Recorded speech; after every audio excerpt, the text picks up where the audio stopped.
there, everybody, and welcome back to Star Wars Lads. Today, we are going to be counting down our top 10 Star Wars stories of 2022, both mine and Sanak. So, we're both going to be in this video.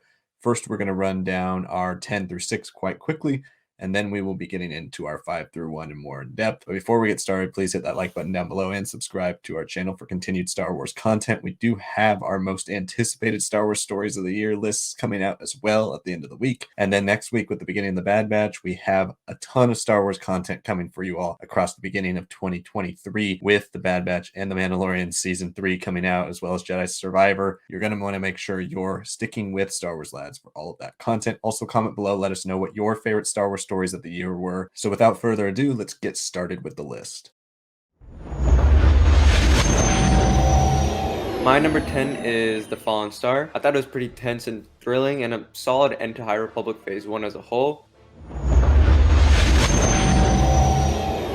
Number 9 goes to the Book of Boba Fett. I think the best part and the worst part of the show is Mando 2.5. I don't think Robert Rodriguez was the right showrunner for this, but there were some really cool things in this show as well. I really especially enjoyed Episode 2 and a lot of the Tusken Raider stuff.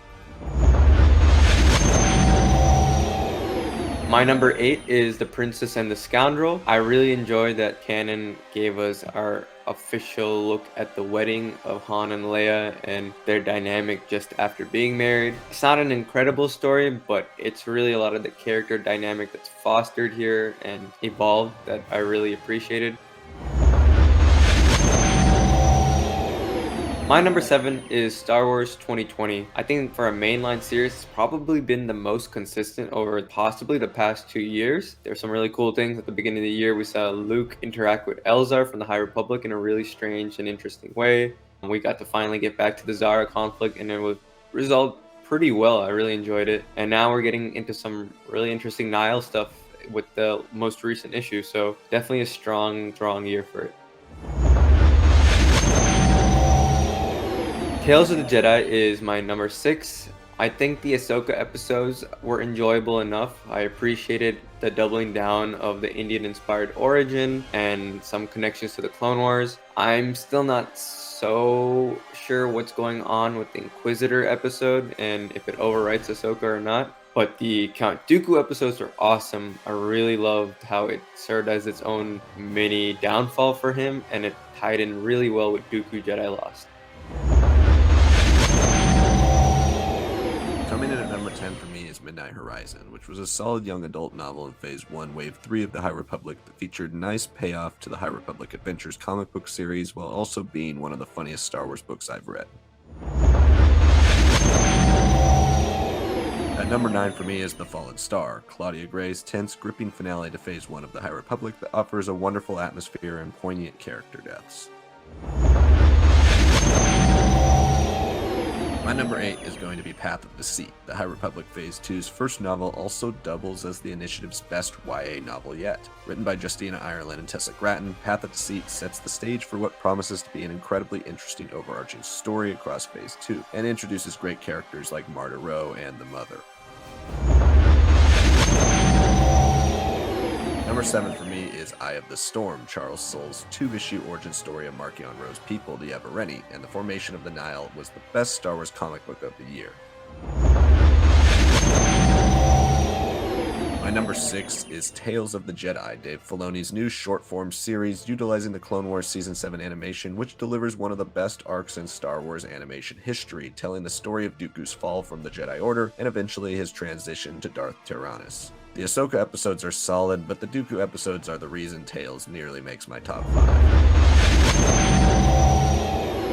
For me, my number 5 was Star Wars Brotherhood by Mike Chen. A lot of what I enjoy about the Clone Wars is that Anakin is way more self-assured. Him and Obi-Wan have that brotherly dynamic, a little bit of that competition. But at the beginning of the war, Anakin should still be like how he is in Attack of the Clones. Obi-Wan should still be like how he is in Attack of the Clones. And that leap has never sat well with me. Here, we got it. We got the maturity of Anakin realizing he's married now, and what does that mean? We got a lot of great stuff with him and Padme, very mature, very fun. I loved Obi-Wan's hesitancy towards seeing the change in Anakin and understand that something's going on, that he kind of knows what it's about, but he's also not willing to disrupt it because Anakin's so much more assured now. He's in control of himself. It's not necessarily a story that is like, oh wow, that's huge. No, but it showcases the beginnings of characterizations in the Clone Wars. And we also got to see a lot of how the armor and the militarization of the Jedi was fully integrated by the start of the Clone Wars TV show, which is not necessarily a huge detail, but I definitely appreciate it. In my experience reading dozens of Star Wars books over the years, I've come to realize Star Wars books fall into one of two categories: plot-driven books that look to expand the Star Wars narrative and mythos, or character-driven books that look to flesh out a crucial time period in a pre-existing character's life. My choice for my fifth favorite Star Wars story of 2022, Brotherhood by Mike Chen, serves as a wonderful example of the latter. Taking place in the short time period between the end of Attack of the Clones and the beginning of the Clone Wars TV series, Brotherhood takes a poignant look at the evolving relationship between Obi-Wan Kenobi and now Jedi Knight Anakin Skywalker. Mike Chen's prose is excellent, but what makes Brotherhood so special is his understanding of these two characters. Chen writes Anakin flawlessly, perfectly marrying both the Hayden Christensen version of Anakin from Attack of the Clones with Matt Lanter's iteration from the Clone Wars. Anakin grows in ways throughout the book that I never realized we needed, but now I can't imagine a world without that in his story. Chen also gives us a fantastic look into the mind of Obi-Wan as he attempts to mentally transition from Anakin's master and father figure to his friend and brother. Plus, we finally learn about the business on Cato Nemoidia. It's a fantastic book, and if you're a prequel or Clone Wars fan and haven't read it, then you need to check it out.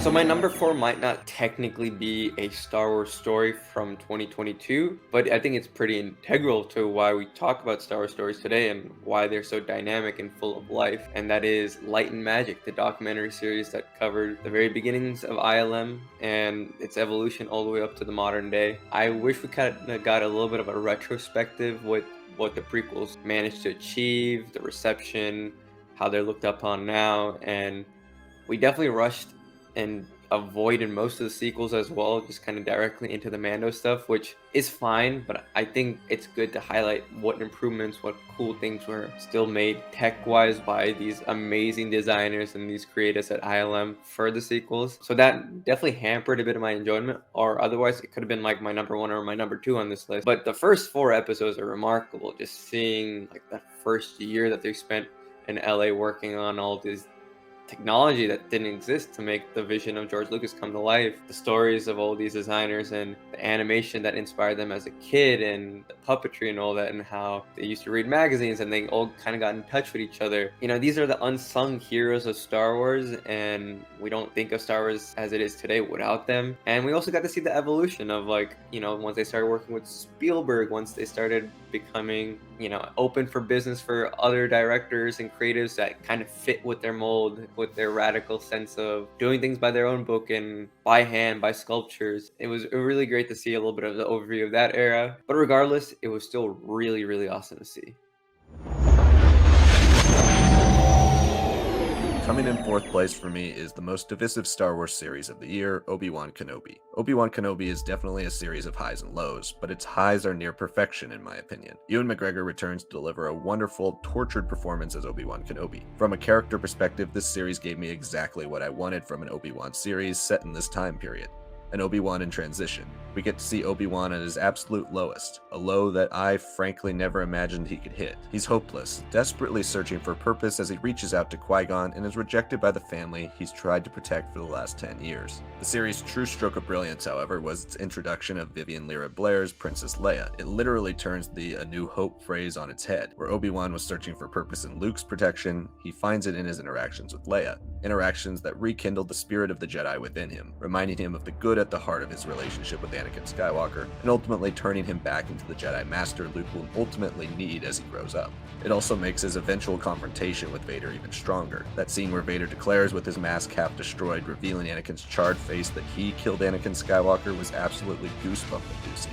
Of course, the incredible duel prior to that wasn't a bad way to propel that moment into the stratosphere. Sure, the series has flaws. Episode 4 remains an abrupt snatch and grab when it could have been an intimate look at Obi-Wan reconnecting with the Force had Leia not gotten kidnapped for a second time, and Reva's arc could have been much better realized across the series. Even with those flaws, I still fall in love with the Obi-Wan, Vader, and Leia scenes in this series in each of my 3 rewatches. And considering Obi-Wan Kenobi is my favorite Star Wars character of all time, there was no way this wasn't going to make my list. Coming in at number 3 was Path of Deceit by Justina Ireland and Tessa Gratton. Justina Ireland and Tessa Gratton delivered. This was such a good young adult novel. Obviously, High Republic Phase 2 goes back 150 years, so we're not with our original cast of characters. This is a way to really showcase some of the origins, the things that kind of led inadvertently or maybe purposefully into the creation of the Nile and how the Jedi were, how the Republic was in High Republic Phase 1. I didn't really expect a young adult novel to really kickstart this phase and still so far be the best part of it for me. We get 2 Jedi interacting with these people who believe in the Force, believe that we shouldn't really use it or manipulate it, but the Force, if you put it in one area, it affects a different part of the galaxy. It's a very different interpretation, and it could have been overtly culty, but there was a great balance of like characters like Marta Rowe being a true believer, doing whatever she could for the mother. This book, this will be an extremely interesting and well-developed look at what the Nile are becoming and will be. It's saying something that in a year with 4 new Star Wars TV series and one of those starring my favorite character, that a novel made number 3 on my list. But Shadow of the Sith met all of my expectations and then some. It's the type of novel that we've rarely seen thus far in canon, delivering a wonderful story that actively expands and defines the gap between Return of the Jedi and The Force Awakens. Adam Christopher's novel is long and thorough, but maintains a wonderful pace and features some of my favorite chapters I've ever read in a Star Wars novel. The chapter of flashbacks into the terrifying past of Exum Panchard was the most riveted by a dark side story I've been since I read the Darth Bane trilogy for the first time. Christopher effortlessly captures the madness of the dark side. The interactions between Kaiza and Exum are chilling, while Luke's spectral Force vision of Exegol, where he is ultimately saved from dark wraiths by the Force ghost of Anakin Skywalker, is an all-time classic. Luke is also expertly written. He's confident and powerful while simultaneously referencing a past that is filled with endless possibilities. It's the closest we've ever seen him to the Luke Skywalker of the Legends books timeline and canon. I also love the way Christopher writes Lando in this novel. He's still the same old cocky scoundrel, but he's also more vulnerable than we've ever seen him before. Lando's desperate search for his daughter is the emotional crux of the novel, and it makes his appearance in the sequel trilogy all the more heartbreaking. I've gone on and on already without even mentioning the wonderful characterizations of Rey's parents Dathan and Miramir, and the manic assassin Ochia Bestoon. Shadow of the Sith is easily my favorite Star Wars novel of the year, and it's one of my favorite Star Wars novels in canon and of all time. My number 2 is Obi-Wan Kenobi. I don't think it hit every note that people were expecting, but it hit everything that I wanted out of the show. Some of the scale of the battles, some of the CGI, some of the even like the character design just didn't seem all there. This could have definitely worked better as like an extended feature, like a Disney Plus original film. Regardless, I will say episode 4 should have focused more on Obi-Wan at the lowest of his lows, but there was just so much I loved about the show. I think after all the years of buildup, if Ewan is going to come back or not as Obi-Wan, he came back and he probably delivered a 1B to the 1A performance of Revenge of the Sith. I loved Vivian Blair as young Leia. She was so good. I really enjoyed her performance. The emotional stuff is there with her and Ewan, and really justifies why she named her son Ben Solo, because she was saved by Ben Kenobi. Vader at his peak was amazing. More than even Ewan, I just loved Hayden's redemption. We got to see the flashback with him and Ewan, which I think should have used a little bit more de-aging, but was still beautiful to see. I don't think the Inquisitors were well integrated, but I think Reva was still quite well done as a character. I really appreciated her. I want to see more from her, possibly in Jedi Survivor, possibly in some continuation, because there's way more to her story. And obviously we got to see Qui-Gon at the end as a Force ghost. That was beautiful for me. Really appreciated that. Coming in second place was the incredible first season of Tony Gilroy's grounded, more adult look at a galaxy on the brink of civil war, Andor. Andor Season 1 takes a lot of what works about the first act of Rogue One and turns it into a slow-build political thriller rooted in dialogue and set at a level that forces the audience to engage and think about the show both during each episode as well as after. Andor Season 1's narrative is tight and riveting despite the occasional lull in pacing during weekly viewing. Its characters are layered and flawed. The likes of Luthen Rael, Kino Loy, Cassian Andor, and even Mon Mothma, amongst others, are reluctant heroes, all rooted in a selfish desire for change, born out of a need for self-preservation. They seek balance and purpose in the burgeoning rebellion, but above all, they want to be heard, each in their own way. At the end of the day, Andor Season 1 is about sacrifice. Luthen sacrifices his humanity to be the emotionless match that lights each small flame in the hopes of starting a fire. Mon Mothma sacrifices her status and her familial attachments in search of a greater good, and Cassian sacrifices his past, which anchors him to a life of purposeless self-preservation, helping him discover that the rebellion is deeply rooted in everything that makes up his life. With incredible performances, wonderful sets and sequences, and hands down the best writing for a Star Wars series or film in the Disney era, Andor has already cemented itself as one of the most ambitious Star Wars projects of all time, and I can't wait to see what Season 2 will add to the show's already profound legacy. My number one had to obviously be Andor. It is a very mature take on Star Wars, and I don't think this is what Star Wars should be forever, but I think it's what Star Wars should occasionally be. A reminder that a lot of the stories that our heroes are able to prevail in are built off of some of the dirtier and very real-world inspired things. Star Wars has always been very inherently political, but this is the best of politics I've ever been. Mon Mothma and Stellan's dynamic, and Mon Mothma's in her arena with the failing Senate and her dinner parties, Luthen with his underground connections and just playing two different parts as like an antique dealer at times too. I loved all that stuff there. We got way more into the Imperial bureaucracy and what the Imperial oppression is like in the daily life of people with censorship, Overwatch, definitely a lot of torture. Dead Ramiro is like most enticing fascist I've seen on TV. I wanted her to be successful compared to everyone else in the ISB, but when she becomes successful, I'm like, oh my god, she's a psychopath. Why would I ever support her? Then we have someone like Cyril Karn, who was set up as like a foil for Cassian, but he isn't. He just becomes this wild card that is drawn to Dedra and drawn to what the Empire is in his mind. And then their twisted dynamic and romance that starts to really blossom towards the end was really strange and wild to see. Diego Luna's performance as the understated guy, the one unwilling to be part of the rebellion, but growing into it because of experiences, because of people he sees die before his eyes, because of the things that he's involved in, and all because it gets kickstarted because he accidentally killed two guys while looking for assist. He's never the guy who's going to be leading and charging with his voice and all that. He's going to do a lot of the dirtier things as we've seen in Rogue One, but to see that evolution of like someone who truly becomes a believer, I thought was amazing. That is my favorite Star Wars story of the year. I can already see the angry comments when I say this, but I don't care. This is my list, and I refuse to believe that the Book of Boba Fett episodes 5 and 6 are actually a part of that muddled series and don't stand alone as The Mandalorian Season 2.5. The Book of Boba Fett episodes 1 through 4 and 7 are maybe an honorable mention on my list, but there is absolutely no way episodes 5 and 6 aren't my favorite Star Wars story of the year. Yes, I know, this is technically cheating, but I haven't been this emotionally captivated by the thrill of seeing my Star Wars childhood dreams realized like I was when I was watching these episodes since maybe the first time I watched Revenge of the Sith in theaters in 2005.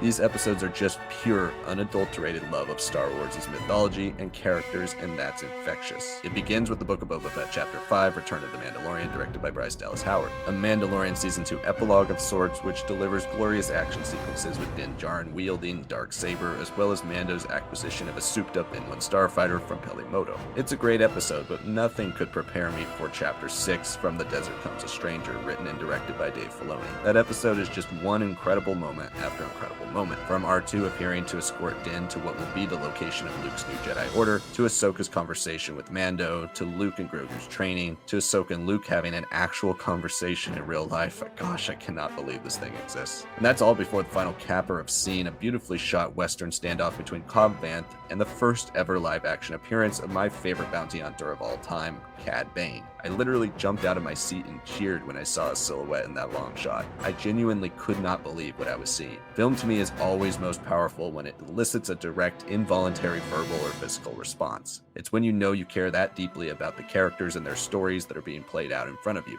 It's in moments like the ones I saw in these episodes that I'm reminded of the power of myth and reinvigorated to one day be a part of its perpetuation. It's truly inspired Star Wars, and it gave me what Star Wars has always been at its best: inspiration. Thank you all so much for watching this video. Again, comment below, let us know what you thought of our lists and give us your lists. Make sure you hit that like button down below and subscribe for continued Star Wars content. We have so much more coming out for you here in the future. We will also have an early review of the new High Republic audiobook, The Battle of Jedha, on Monday. Thank you so much for watching. We'll see you next time.